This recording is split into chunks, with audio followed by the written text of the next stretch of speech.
We're going to talk this morning about how's your soul? How's your soul this morning? You know, we don't typically, we wouldn't ask somebody that question, right? We wouldn't normally say, hey Todd, how you doing today? How's your soul, right? We wouldn't normally go to that right away. We would normally maybe start with something more material, right? Like, hey, how you doing? How's this week? How was your job? How's your family? How's your health doing, right? We talk about those surface issues a lot more often, but today, I want us to dive deeper. And I want us to talk about this concept today about our soul. We're in a series entitled Jump, and we're talking about this concept of loving God with all of our heart, soul, mind, and strength. Heart, soul, mind, and strength. Last week, Kirk did an amazing job talking about our heart and the importance of loving God with our heart. Today, we want to just focus in on our soul. What does it mean to love God with all of our soul? And this is going to be an interesting time together this morning as we look at this chapter, Lamentations chapter 3. In just a few moments, we're going to get there. But today I want us to understand that our soul is the spiritual and emotional part of who we are. It's the spirit and emotion of who we are. We could say it this way. It's the inner you. Right? It's the person inside of you. It's the person who ultimately makes the decisions in your life. Right? Like things happen on the outside and the exterior, but really it's what happens inside that determines who and what we are. How many of you have a cell phone with you today? Anybody have a cell phone with you?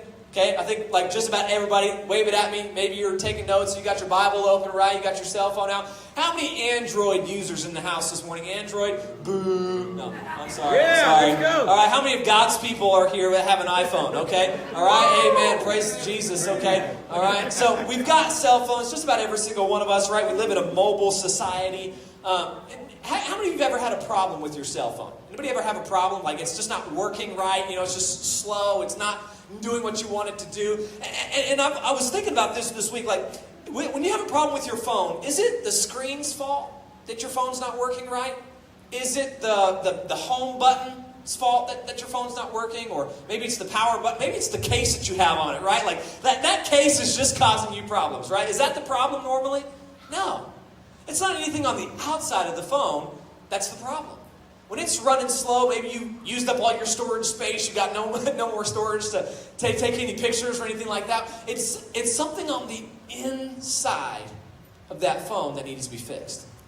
Something on the interior that affects the exterior. The inside of that phone affects the interface that you have with that phone. And the same is true often in our lives as well. When our soul is overloaded or in an unhealthy place, our lives often spiral out of control. Not because of something on the outside, not because of something that necessarily we have done or are doing. It's deeper than that. It's a deeper issue. It's an issue of the soul, right? There's an author who just released a book recently called Kill the Spider. Now, how many of you guys like spiders? Anybody like spiders? I don't know about you. I hate spiders. I cannot stand them. Like, I would take a dog over a spider. You know what I'm saying? Like send a dog after me, and I would much rather have that than you dump a bunch of spiders on me. Like, I just don't do spiders. You know what I'm saying? Anybody with me this morning just don't do spiders, right? This guy wrote a book called Kill the Spider. Kill the Spider. And the concept of the book is this. Oftentimes in our lives, we do a lot of cobweb clearing. Right? Like we clear the cobwebs in our life. Like we have issues. We've got problems, right? We've got things going on in our life. And oftentimes we're just cleaning cobwebs off. Yeah. But the problem is we don't kill the spider who's making the cobwebs. And that's what I want to talk to us this morning about is your soul. I believe this morning that if we can get our soul where it needs to be, everything else will fall in place. If we can love God with our soul, then it will be a lot easier to love God with our heart, mind, and strength. Yeah. If we can love God with our soul. This is how God intended us to be. Now, I want to introduce you to the book of Lamentations and kind of why we're going there this morning. So, bear with me, a little history lesson for you. If you're not into history like I am, I apologize. Okay? But in 586 BC, the Babylonian army invaded Judah. And they they besieged the city of Jerusalem. They surrounded the city and began to starve out the residents of Jerusalem. They were there for 2 years, just surrounding the city of Jerusalem, and nobody could go in, nobody could go out, and God's people were under siege. God's people were trapped. The city of Jerusalem was going to be destroyed. It was just a matter of time.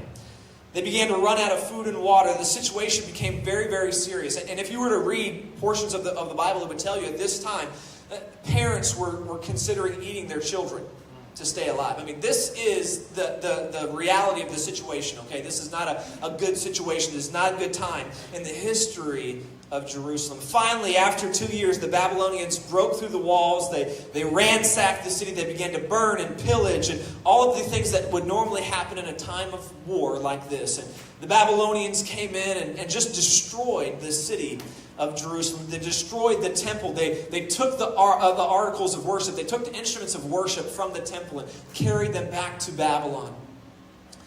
And the book of Lamentations, as they led the people away in captivity, the book of Lamentations is an account of this time. A lament. A book of lamenting over what has happened and what is happening in Jerusalem at this time. We see the prophet Jeremiah giving his eyewitness account of what God is allowing to happen to the city of Jerusalem. Now, the pride of Israel was wrapped up in the city of Jerusalem. This was the crown jewel of the country. Like everybody was proud of Jerusalem and the temple. Like this was what they tied their identity to in a lot of ways. And here is the city just destroyed, just burned to the ground. The place where God was said to have dwelt on earth. Like this is supposed to be the earthly dwelling place of God. It's no longer here. The people have been ravaged. And we'll see here as we read the starvation of Jeremiah's soul. His soul just starved and needing sustenance to go on. Look at Lamentations chapter 3. If you have a Bible, you can see it there on the screen if you don't. Lamentations chapter 3, verse 1. This is what Jeremiah says. He says, I am the man who has seen affliction by the rod of his wrath. He has led me and made me walk in darkness and not in light. You ever been there before? Just directionless, maybe lost. You feel like you're walking in darkness. You feel like you can't find the way that you're supposed to go. You're just lost, right? Directionless. Verse number 3, surely his hand has turned against me. Time and time again throughout the day. God's hand is against me. Jeremiah feels like he's been betrayed by God. You ever been there? You feel like, God, where are you? Like, what are you doing? God, I thought I was your son. I thought I was your daughter. I thought I was your follower. God, what are you doing? Your hand is against me. Verse 4, he has aged my flesh and my skin and broken my bones. Physically, just broken. Physically, just not able to do the things that used to be able to do. He has besieged me and surrounded me with bitterness and woe. He has set me in dark places like the dead of long ago. Like literally, think about a cemetery. Okay, this is where Jeremiah is in his soul. He has hedged me in so that I cannot get out. He has made my chain heavy. Jeremiah is surrounded. He's trapped. He's in a place where he doesn't want to be. He just feels like he can't get out. You ever been there before? In a place where you just feel like, I can't get out of this. This is never going to end. Let's keep reading. Verse number 8. Even when I cry and shout, look at this. He shuts out my prayer. You ever felt like your prayers were just kind of hitting the ceiling and bouncing down? Like just wasn't happening. God, where are you? Like, God, I'm praying. I'm coming to you, God. My prayer life is ineffective. He's shut out my prayer. He has blocked my ways with hewn stone. He has made my paths crooked. Roadblocks in your path. You ever try to just do something and it's just like every time you try to, there's a roadblock, right? There's just something else comes up and you're trying to do this and all of a sudden it's not going to work until you go over here and try. It's just like, what am I doing wrong, right? God, what are you doing? There's roadblocks everywhere I turn. The path is just It's all over the place. The path is crooked. Verse number 10. He has been to me a bear lying in wait, like a lion in ambush. He has turned aside my ways and torn me in pieces. He has made me desolate. How about this? Jeremiah felt like he was being attacked when he was most vulnerable. You ever felt like you've been kicked when you were down?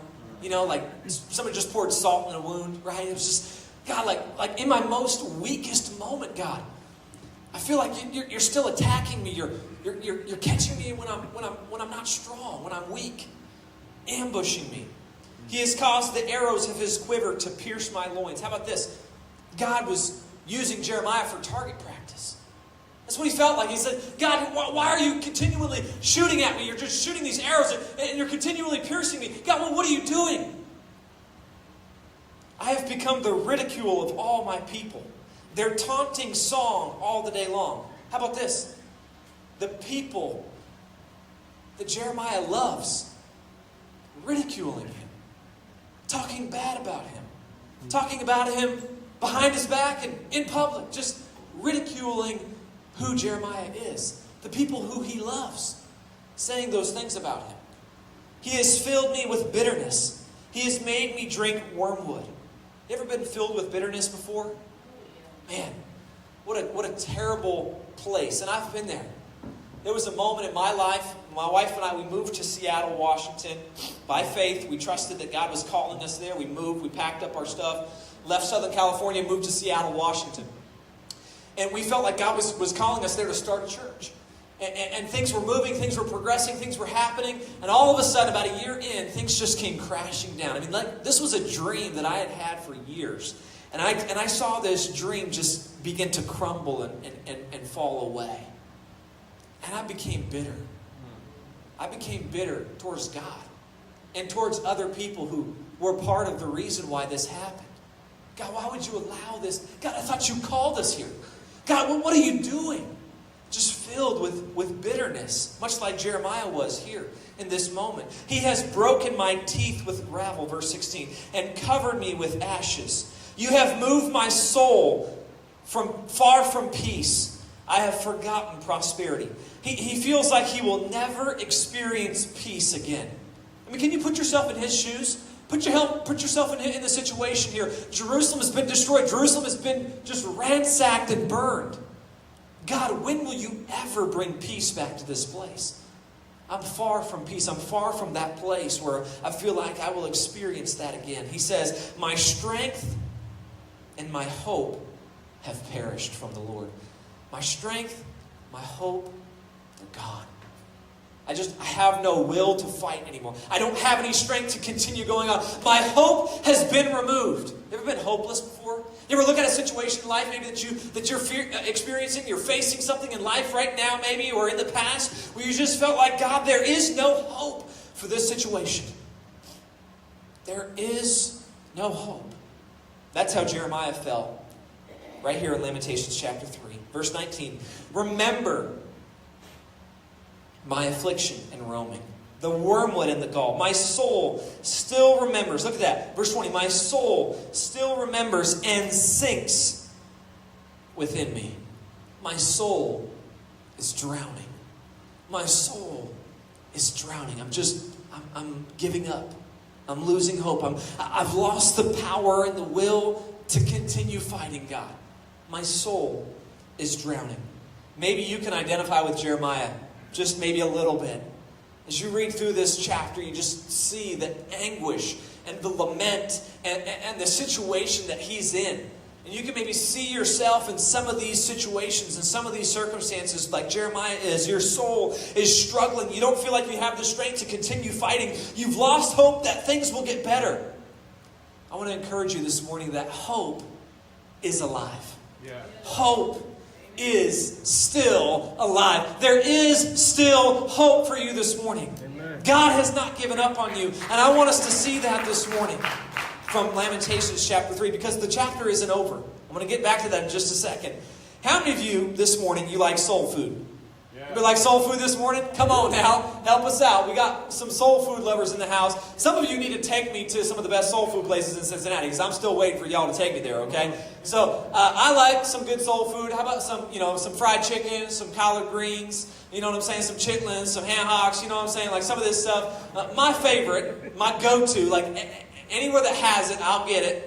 Chicken and waffles. You know what I'm saying? Anybody help me this morning? Chicken and waffles this morning, okay? God bless whoever came up with that marriage. I'm telling you, it was a beautiful thing, okay? But why do we like these foods? Why do we like soul food? Maybe you could say comfort food, right? Why do we like that? It tastes good for one. Help me. It tastes good for one. But it makes us feel good. Maybe it takes us back to a place in our mind, in our memory, where we remember good things, right? That soul food, that comfort food, it's really food for our soul. It helps us maybe cope, right? It helps maybe medicate some of the problems that are happening in our life. We have that soul food, and it just makes us feel better. How about that playlist that we had before the service this morning? Help me. Anybody appreciate that this morning, right? The soul music from the 60s and 70s. Man, that just put a smile on your face. It just made you feel better, right? What does that do? It just feeds our soul. It makes us feel good. And every day, people are looking for things to medicate the devastation of their soul. Man, you walk around town, you go to your job, you go to school, you go wherever it is that you do life. You interact with people every single day. You and I do every single day of our lives. We come into contact with people who their soul is just, it looks like the city of Jerusalem, just to be honest. It's devastating. It's been destroyed. It lies in ruins. And they're in a place much like Jeremiah was, where they feel hopeless. They feel weak. They feel vulnerable. They feel like they can't go on. Maybe you're like that this morning. You feel like you're in that place. And you try to medicate that feeling. You try to medicate your soul by doing stuff, going places, hanging out with people, in taking in drugs and alcohol and other vices. We tried to medicate that feeling this morning with something that will satisfy that void in our soul. And the reality is this morning that none of those things will satisfy us. Yes, sir. They may put a Band-Aid on that wound, but they won't take care of that wound. That's right. We need some food for our soul that will heal our soul. We see that here in Lamentations chapter 3 if we keep reading. Today I want to give you some food for your soul. Look at verse 24 of Lamentations chapter 3. We're going to skip a couple of verses and then come back. Lamentations chapter 3 verse 24. Jeremiah said, "The Lord is my," what's the word? Portion. Portion. You ever had a portion at mealtime? You know what I'm talking about? He says, "The Lord is my," what it is? What's the word?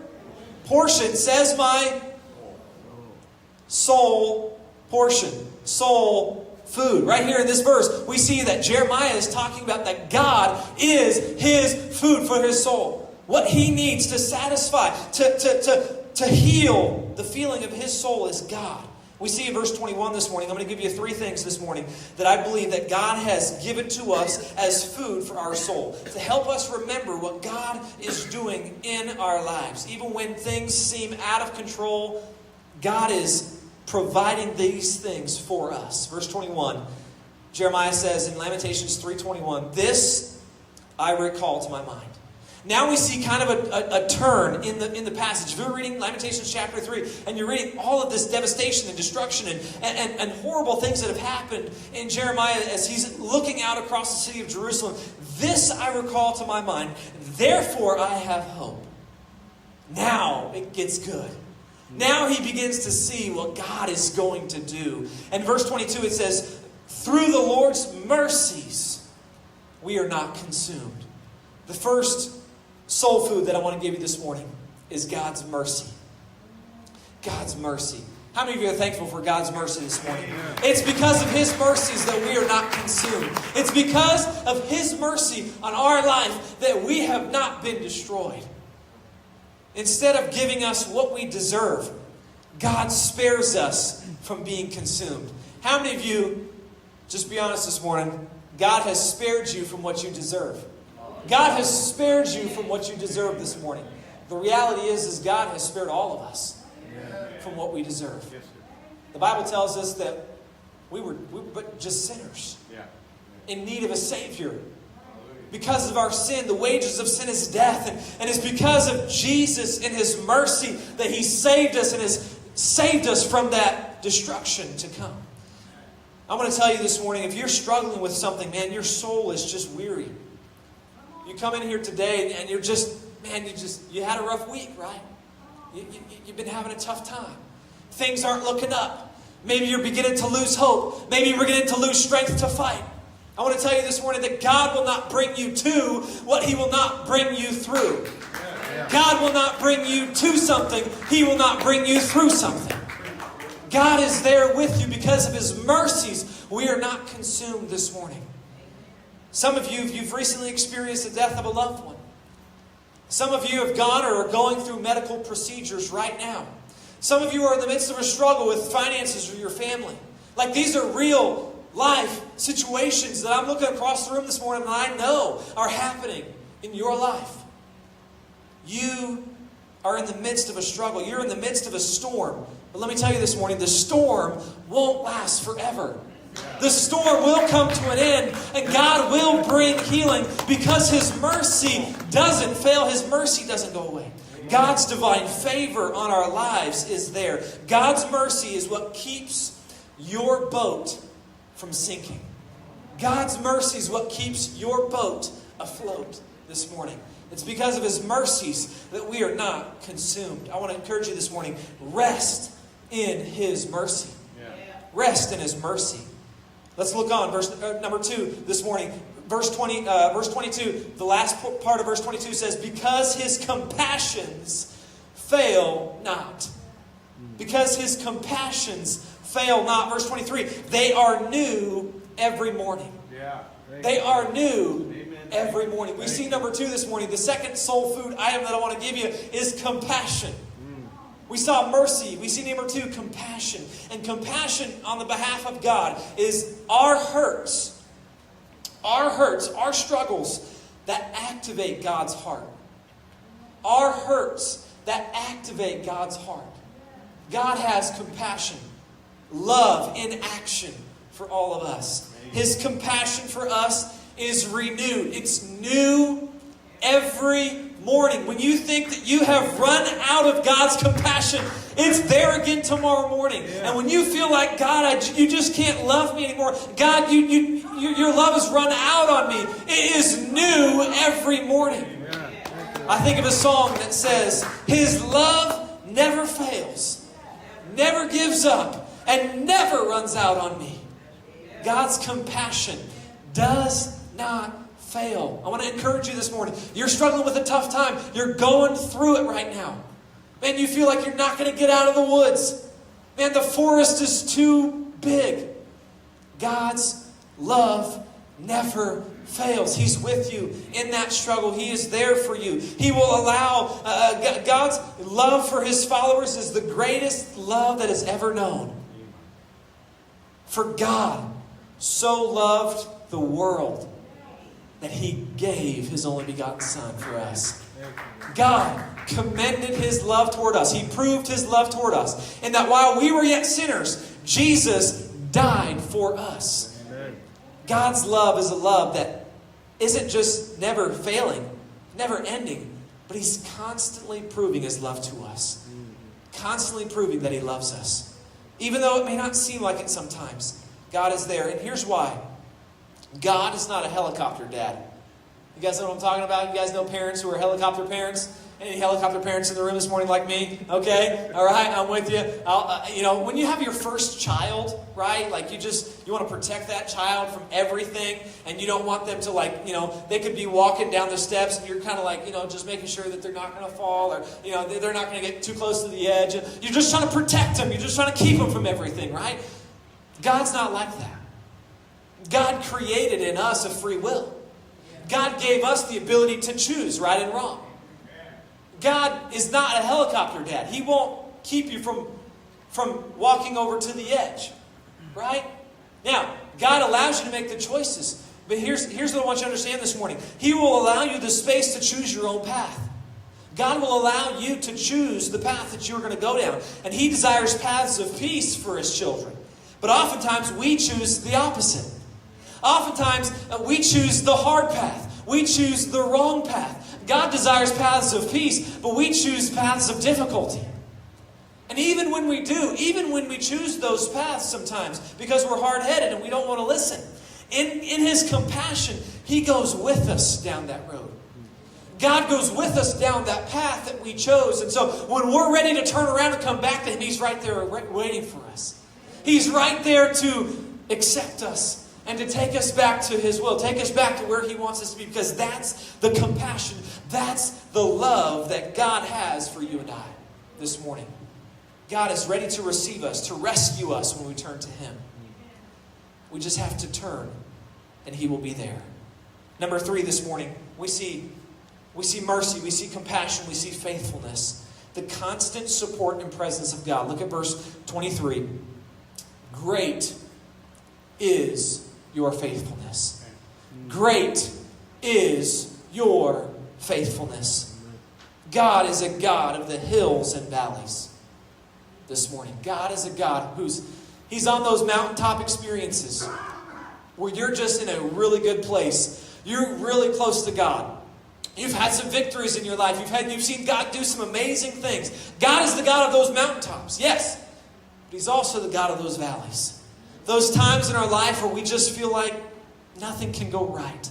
God, what are you doing? Why have you brought me here? Why have you allowed this to happen, God? Why did you allow my dream to crumble? And my family, we moved to Seattle, like we picked up and moved, and we didn't know anybody. And God, why did you bring us here? What are you doing? We don't understand what you're doing, God. He's still the God of the valley. Yeah. God is still faithful. And God is still willing to go with us. And His faithfulness is great to us. And in those moments, in that moment of my life where I began to experience bitterness towards God and bewilderment and wondering, God, what are you doing? God was there. And God used that circumstance in my life to bring me up to mountaintop experiences in Las Vegas, to prepare me for bringing me to Cincinnati where I am today. And I'm believing that God is going to take us to greater heights through Revive City Church and what God is going to do in this city. And it's because of the valley that God used to prepare me for the mountaintop this morning. Yeah. That's what God does. The setbacks are just setups for what God is going to do in your life, because He's a God of the hills and valleys. The same God who was with Joseph as he rose to second in command in Egypt was the same God who was there when he was in the pit and in the prison. Same God. He was there with Joseph in both places. The same God who was with Job during the time when he lost everything. Job was a very rich, wealthy man who lost everything. God was there. And then it was the same God who restored to him double what he had before. Same God, the God of the hills and the valleys. God is the same faithful God when David killed the Goliath. I mean, imagine the victory that was wrought that day when David killed the giant Goliath. I mean, an amazing celebration, an amazing God moment in his life. Same God when his son betrayed him, turned the nation against him and rebelled, caused a civil war. Same God. In those moments, we don't look at it that way, but God is faithful regardless of the situation. Just because our circumstances may not be the way that we want them to be, doesn't mean that God isn't still faithful. Yes. God is faithful through the hills and the valleys of our life. We move and we change. We choose paths of wickedness. God desires paths of peace. We choose paths of difficulty. And yet God is still there. He's still faithful. He's immovable and immutable. And I believe that God can be that God for you this morning. I want to feed your soul with this thought this morning, that I want you to focus on God's mercy. It's because of His mercies that we are not consumed. I want you to understand this morning that God's love never fails. And I want you to see this morning that God's faithfulness is great. Yes. A faithful God who will be with you regardless of the circumstance or the situation. As we close this morning, I want to give you the words of Jesus. Jesus said in Matthew chapter 11, He said these words, "Come to me, all you who labor and are heavy laden, and I will give you rest. Take my yoke upon you and learn from me, for I am gentle and lowly in heart. And here it is, and you will find rest for your souls.